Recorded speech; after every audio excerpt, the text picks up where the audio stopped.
Jesus, manso e humilde de coração, fazei o nosso coração semelhante ao vosso. O maior mandamento é o amor. A liturgia deste domingo destaca o maior mandamento, amar a Deus e amar ao próximo. No livro do Êxodo encontramos uma série de leis sobre os deveres para com as categorias sociais mais necessitadas naquela época, no tempo de Jesus, estrangeiros, viúvas, órfãos, endividados. No Novo Testamento, essas exigências são planificadas pelas palavras de Jesus, ao pôr em paralelo o amor a Deus e o amor ao próximo. Mais que palavras, a obra redentora de Cristo é a expressão de seu amor ao Pai e ao ser humano. O Filho de Deus é verdadeiramente aquele que se fez próximo de quem mais necessitava da plenitude da vida. No centro dessa liturgia está o tema do amor a Deus e ao próximo, definido por Jesus como o maior mandamento da lei e o coração de toda a Escritura. Na primeira leitura, garante-nos que Deus não aceita a perpetuação de situações intoleráveis de injustiça, de arbitrariedade, de opressão, de desrespeito pelos direitos e pela dignidade dos mais pobres, dos mais fracos. A título de exemplo, a leitura fala da situação dos estrangeiros, dos órfãos, das viúvas e das pobres vítimas da especulação dos agiotas. Qualquer injustiça ou arbitrariedade praticada contra um irmão mais pobre ou mais fraco é um crime grave contra Deus que nos afasta da comunhão com Deus e nos coloca fora da órbita da aliança. A narrativa da primeira leitura deixa claramente que Deus não aceita um mundo construído na opressão e no desprezo. E sugere que nós, fiéis a Deus, à palavra, podemos tolerar as situações que roubam a vida, a dignidade dos mais pobres, dos mais fracos. A segunda leitura é um exemplo prático de amor a Deus e ao próximo, concretizado no perdão e na perseverança. Paulo elogia os cristãos de Tessalônica por perseverarem na fé, apesar das tribulações pelas quais passaram. Eles imitavam o modo de viver de Paulo e, em última instância, o modo de viver de Cristo. Quando abraçaram a fé cristã, sofreram calúnias, outras perseguições dos moradores da cidade. Mesmo assim, nada os impediu de perseverar no amor a Deus e na divulgação do Evangelho entre os que os perseguiam. Isso mostra que o amor ao próximo não é sinônimo de ajuda aos aflitos. O próximo é aquele de quem me aproximo, seja para ajudar, seja para perdoar. Não podemos confundir próximo apenas com necessitados.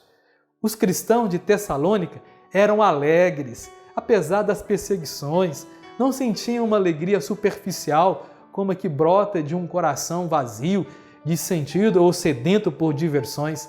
Tratava-se antes da alegria profunda de quem não guarda rancor, de quem sabe perdoar e amar. Eles perseveravam no amor a Deus e ao próximo. O Evangelho apresenta mais um episódio do ministério de Jesus em Jerusalém. Como sabemos, essa foi a fase mais tensa de toda a sua vida. Após uma entrada triunfante na cidade, sendo aclamado como filho de Davi e profeta, logo surgiram conflitos com as classes dos dirigentes que não aceitavam sua proposta de reino dos céus e, consequentemente, não o reconhecia como o Messias. O Evangelho de hoje nos situa diante de uma pergunta muito importante, não apenas para os judeus, mas também para nós, cristãos. O maior mandamento é importante para nós, seguidores de Jesus, porque o mandamento nos reporta a prática do Evangelho. A resposta de Jesus, fundamentada na Escritura, une dois mandamentos já conhecidos e praticados pelos judeus.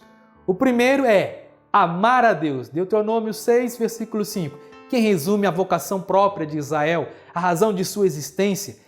Em Cristo, essa vocação estendeu-se a todos nós, chamados a amar a Deus no Filho amado. Ele nos ensinou o caminho de acesso a Deus, Pai, no amor e na doação de sua vida integralmente. O segundo é amar o próximo como a si mesmo, como nos narra Levítico, capítulo 19, versículo 18, cujo fundamento é Deus que ama o ser humano. A realização desse mandamento faz parte da vocação de Israel. E em Jesus chegou a plenitude, porque Cristo amou o próximo, não como a si mesmo, mas como o Pai o ama. Deu-se totalmente ao outro, como se dava totalmente ao Pai e como o Pai se dava a Ele, sem reservas. Por isso, unir os dois mandamentos é defini-los como vontade de Deus, expressa na totalidade da Escritura, lei e profetas. Jesus apresenta uma novidade à sua época e também a nós. Portanto, Jesus quer ressaltar que o mais importante para cumprir a vontade de Deus não é muito fazer, seja por Deus, seja pelos irmãos. O importante é ser para o outro, como ele próprio foi para Deus e para o próximo. Toda a sua vida e missão traduziram quem ele é, o Filho amado. Toda a sua ação em prol do outro foi baseada no amor filial, fonte da sua existência.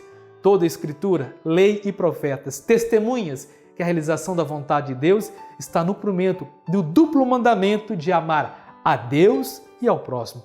Tudo mais, nossos afazeres, nossas devoções, etc., só tem sentido se nasce nesse mandamento, amar a Deus e amar o próximo. Assim como a vida de Jesus, a vida daqueles e daquelas que vivem como Ele, é um convite a sacudir a nossa passividade, a recuperar a indignação ética diante da situação injusta desse mundo chamado moderno, civilizado, e ao voltar ao essencial da proposta de Jesus, do Evangelho, do mandamento do amor.